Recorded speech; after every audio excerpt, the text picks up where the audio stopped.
Hello, Calaveras County, and welcome to another edition of Mondo Calaveras. I'm your host, Mike Taylor. Now, we're coming into summertime, ladies and gentlemen, and if there's one thing we need to be watchful of in Calaveras County, it's being safe.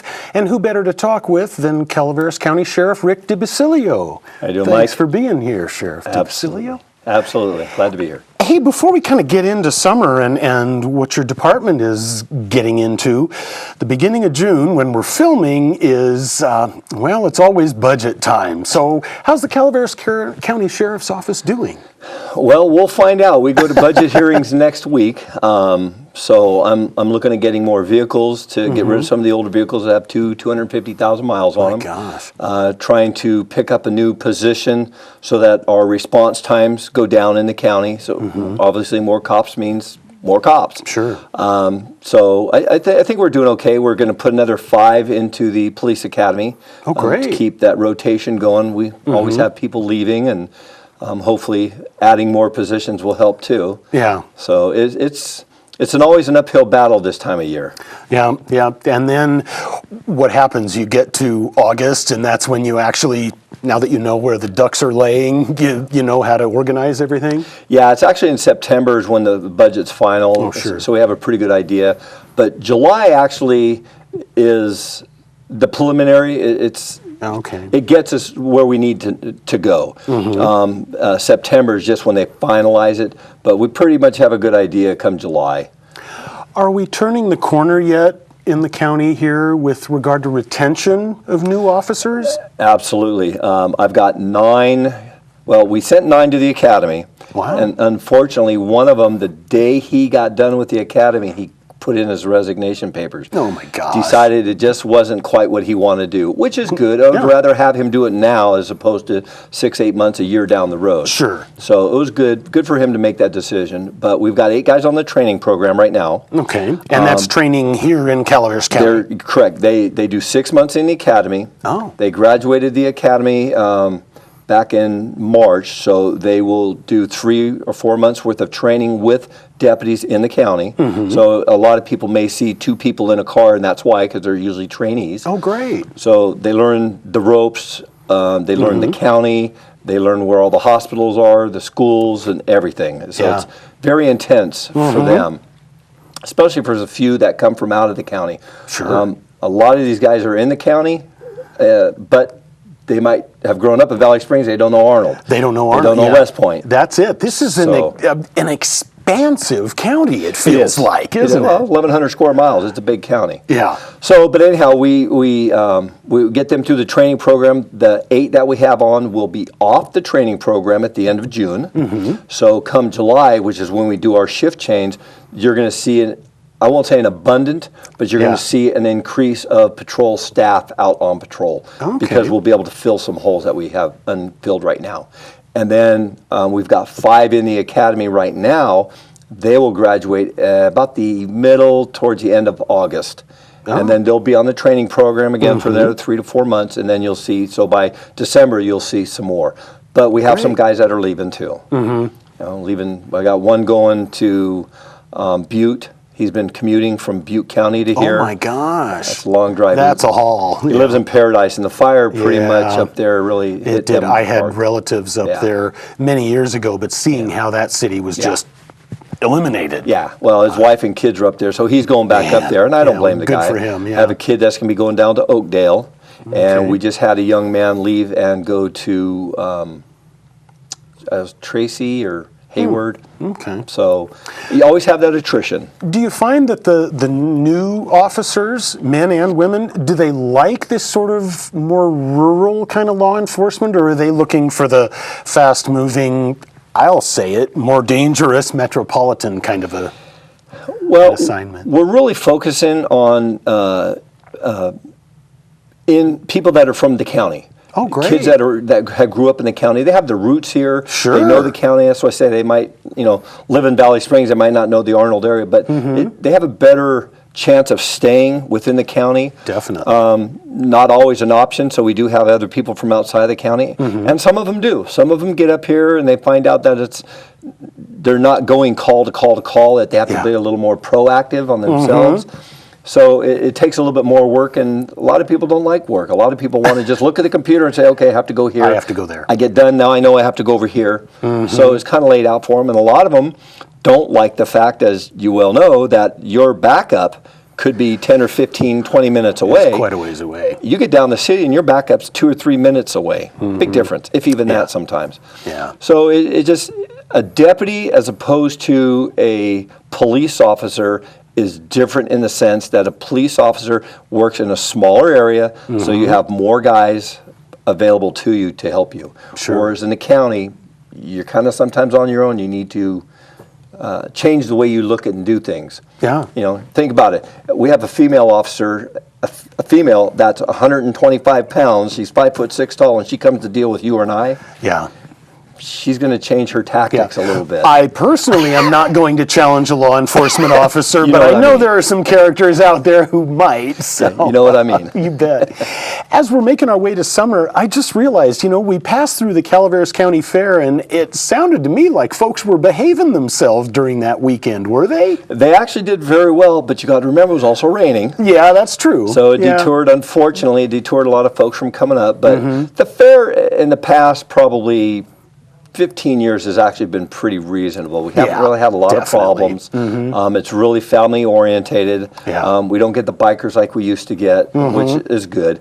So yeah, we had a great fair. It was a good fair. Yeah. Unfortunately, like I said, the attendance was a little bit lower than what they had hoped for. Yeah. But overall, it was a really good fair. Went Yeah. good for your department. Yeah.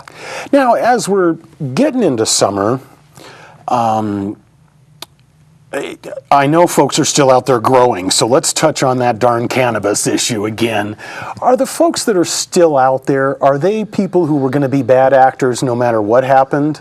We haven't come across anybody who wasn't going to be a bad actor that are growing since the ban came into play. Okay. The folks that were growing, and when the ban came into play, they quit because they didn't want to jeopardize their state license, which is a smart thing to do. Sure. But we've been averaging 2 to 3 a week. Really? Every Okay. week. We've been very busy. In fact, I was on one this morning. And there was about, I think, 1,300 plants that we confiscated, about 60 pounds of processed. So we did catch somebody this time. So Yeah, that's the thing, is a lot of Yeah. these sites are vacant. Are they figuring out you guys are coming, or are No. they just not tended? No, what they do is they'll come in 10, 11 o'clock at night, and they're gone by 3 or 4 o'clock in the morning, Okay. and then they're gone all day because they know that we're not going to do a bust in the middle of the evening. So they're smart in that aspect, but not always. How about methamphetamine? That seems like something that fuels more crime that the public sees, maybe, I want to say. It probably does, because people that are using methamphetamine typically are out stealing stuff so they can supply their habit. Our meth, our labs have pretty much gone down to almost absolutely nothing. Okay. They're not like they were even 8, 9 years ago. You're not seeing the big labs like we used to see. Yeah. They're still making the stuff down in the valley, and they're bringing it up here. It's still a problem. Yeah. We know that. Heroin rose a little bit, but it's kind of tapered back off in our county, at least, so it's a good thing. We don't have the opioid problems unless they're associated to pills. We're still having that type of an issue. Yeah. But methamphetamine is probably our biggest culprit of problems. And we do what we can with it. I mean, when people get arrested, let me go back, Mike. The problem with methamphetamine, PCP, heroin, cocaine, all those Schedule I drugs, state of California back in 2014 voted in Prop 47. And if you look back at it, Proposition 47 was set out as Safe Schools and Neighborhoods Act. Well, people didn't understand it. They didn't read it. They think, gee, safe schools and neighborhoods, we want that, so we're voting yes for it. Well, what it did was it took all those drugs and made them misdemeanors. So they're not felonies anymore. So if you catch somebody with methamphetamine, we can arrest them, they go to jail, but they're going to be out. Yeah. It's not like it used to be. So Okay. they know that. It's like they also changed at that same time, they changed grand theft. Anything that was $400 or more was grand theft. They raised that to $950. Yeah, I remember that part. So again, you got guys walking out of Walmarts, not in our county obviously, but they're walking out of Walmarts with a $800 TV on their shoulder, and they know they're not getting in trouble for it. Yeah. So the state of California has kind of detoured people from being good.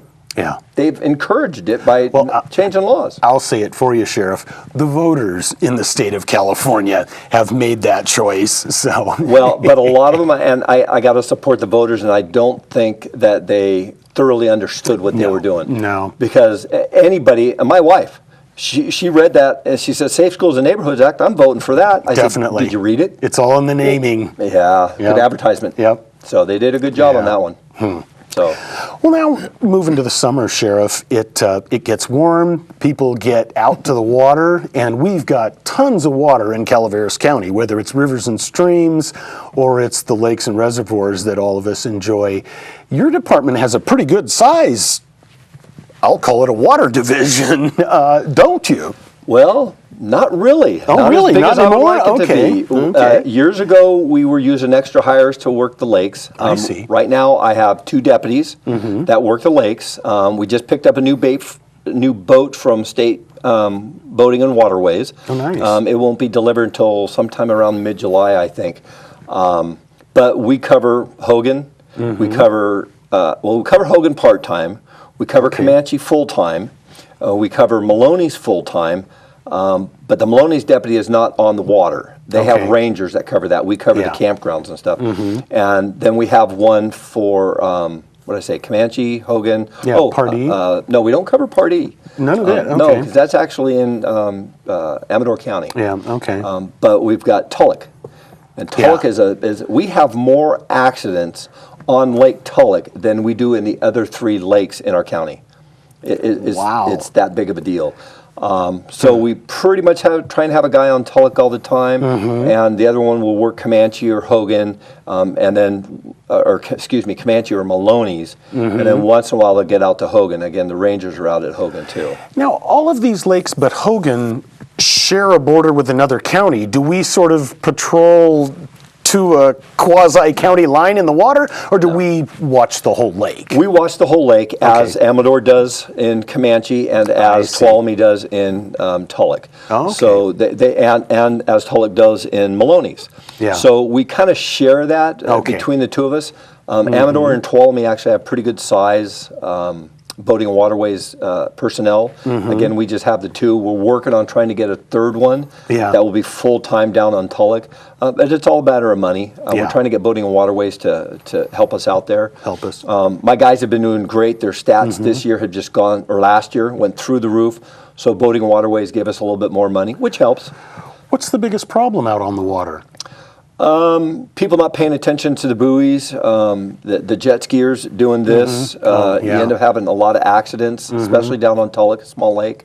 Well, Tulloch, like you say, it's a small lake, and I've gone by there on the weekends, and it looks like, I take this joke from, I think it's Sean Connery in Hunt for Red October, you can walk almost across the lake without getting your feet wet. Yeah, it's a busy lake. It's a busy lake. Yeah, and then when you put a boat on Maloney's is so big, it can take you 30 minutes to get one end of the lake to the other end. Yeah. So it's a big lake. Kind of back up a little bit, some of the issues that we have with not so much Maloney's, but above Maloney's is the rafters. Oh. Water levels are high right now. Same thing on Comanche. You get up into McCollum River, up into the canyon, the water levels are high, and they're going to stay high. Yeah.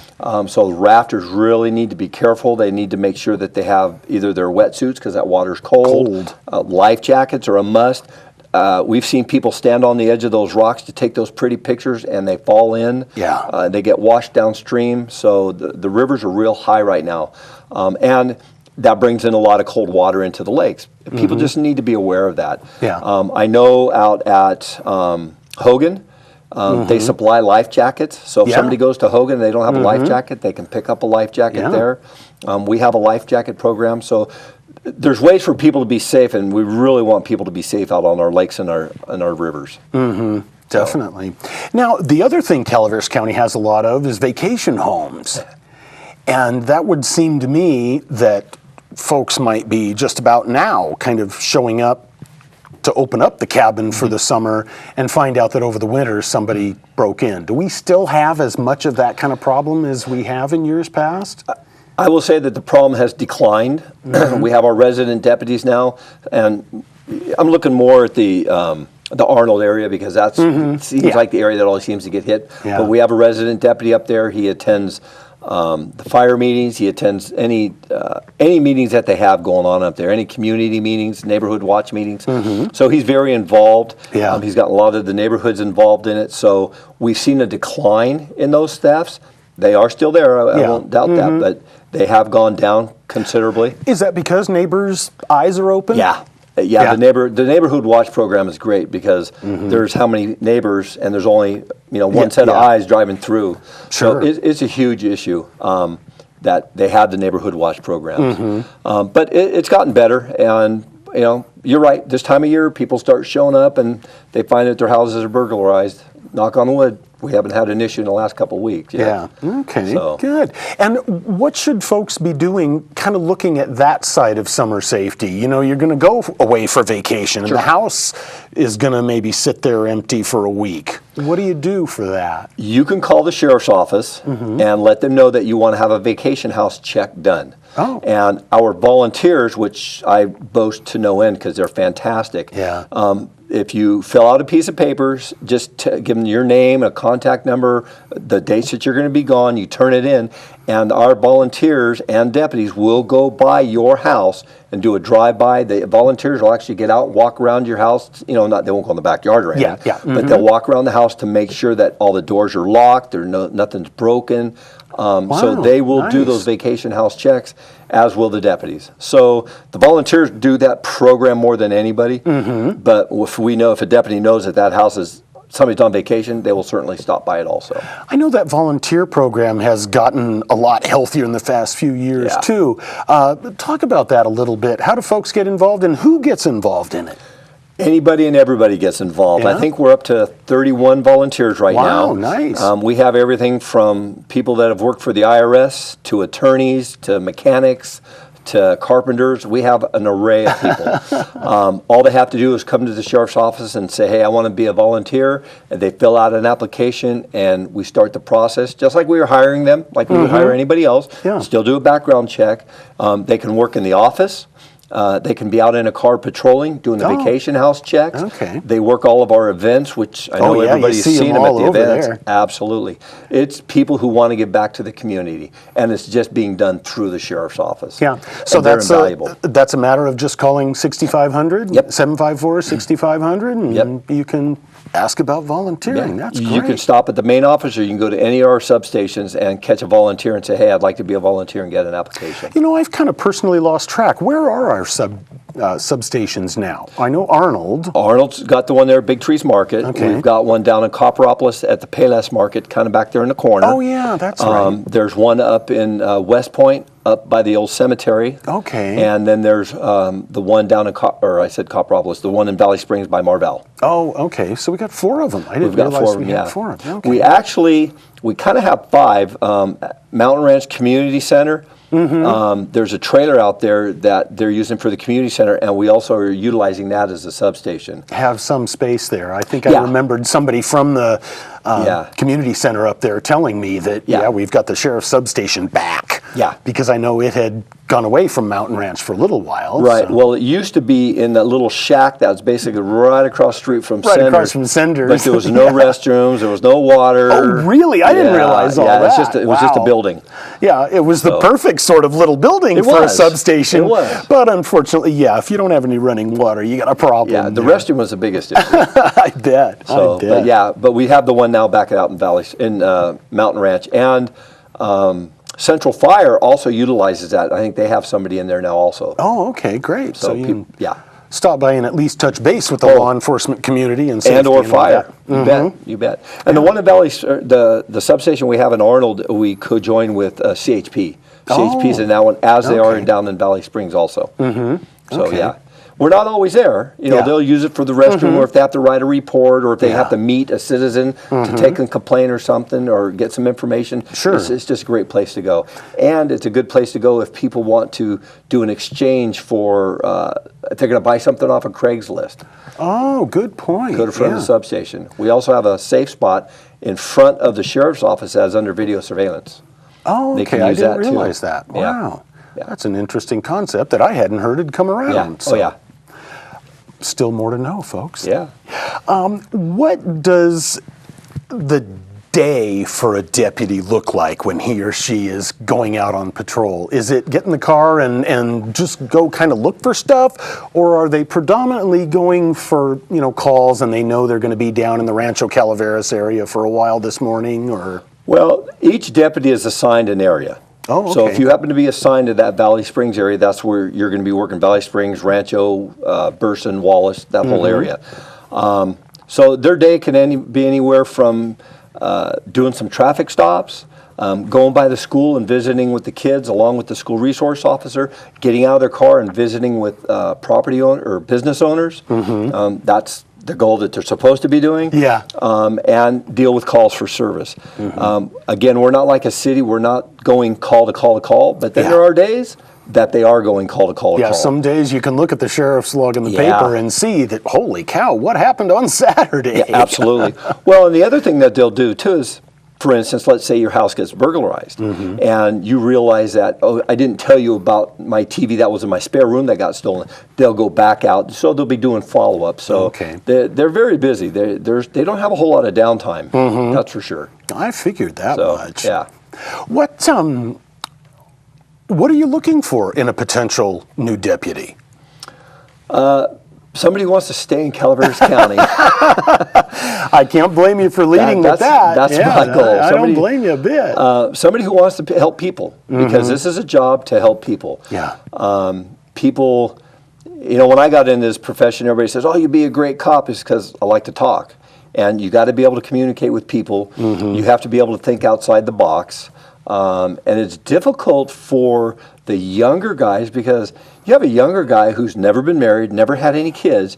Now he comes and talks to you and I, who's having a dispute between our wife or our ex-wife to get our kids for the weekend. Yeah. So they have to really, and that's kind of that 3 to 4 month massaging portion where we're training them to be able to talk to people, because the younger kids, they don't have.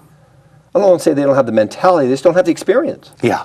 So we're looking for people who want to have a career. It's a great career. Law enforcement is a phenomenal career. Yeah. You get to help people, and you get paid to do it. For us, it's great because we have our boating program, we have our off-highway vehicle program, Yeah. We have search and rescue, we have a dive team, we have a SWAT team. We have a lot more than most cities have. You can work in the courts, you can work in the jail. So it's very versatile. So we're looking for people, and you move. You could be a detective. You can go from detectives over to the marijuana team. You can go from marijuana to boats.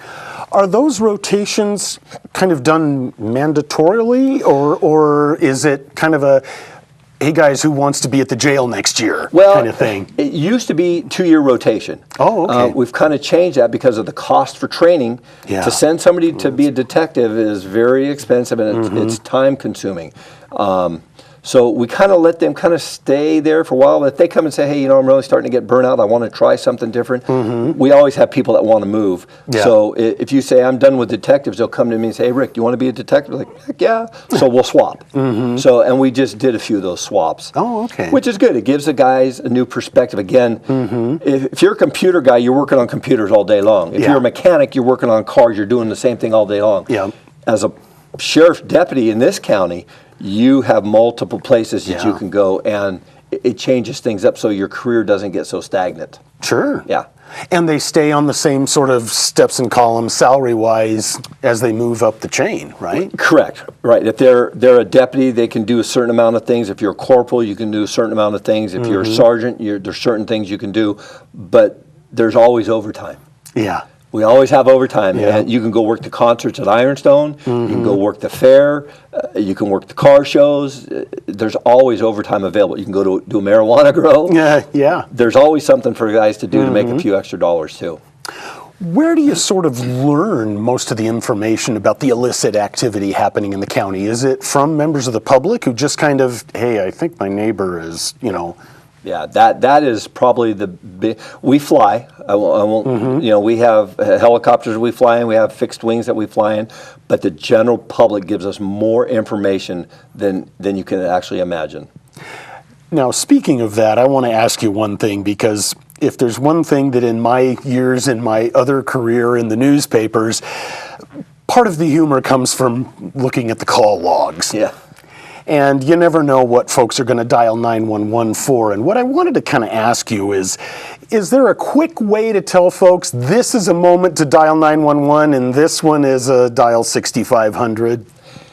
If you think you should be dialing 911, you should be dialing 911. Go ahead. Okay. I would rather have you do it than not. Yeah. Okay. And the same thing, if you think that you should call the cops, you should call the cops. You should call the cops. It's that simple. Yeah. Don't ever second guess yourself. That's what you pay us to do. Let us do our job for you. Great. If we get out there and it's a false alarm, that's great. That's like when I get to 911 calls. I remember this distinctly. You get to a 911 call, you get to the house, you knock on the door, and the folks answer the door, and it's like, oh, I'm so sorry. It's like, you know what? I'd rather it be this way than the latter. I would rather have you say, hey, there's nothing going on, than have a problem. Then suddenly trip into something. So please, don't hesitate. Call. Now, we're in our last couple of minutes, Sheriff, and it's not an election year. Thank God. So I'm going to ask you, what are you proudest of so far in your tenure as Calaveras County Sheriff? I think that I can say that the big thing during the campaign was that the morale is low, and people were leaving because they didn't like the sheriff's office. And I think I've proven that that's not true. I mean, no matter what you do, you're in the newspaper business. People are going to leave. There's always going to be a percentage of people that leave. I was in the construction industry for years. Yeah, people are going to move on. But overall, I think that we're very solid in the sheriff's office and in the jail right now. So I'm very proud of the fact that I think people like coming to work again, and they like coming to work, and they know that I'm there to help them. So I've got to say that, and that benefits the community because now we have more cops on the street. Sure. And that's the goal of my sheriff's administration, is to get people on the streets so our calls for service times go down. Because when you call 911, you don't want to have to wait 30 minutes for somebody to show up. Yeah, that's true. So I've been working with the board, and it looks like I'm going to be able to put another beat together. Oh, the county sweet. split up into corners. We're going to make a fifth beat. That means more cops on the street. You bet. Calls for service go down. And that's the goal. Perfect. Yeah.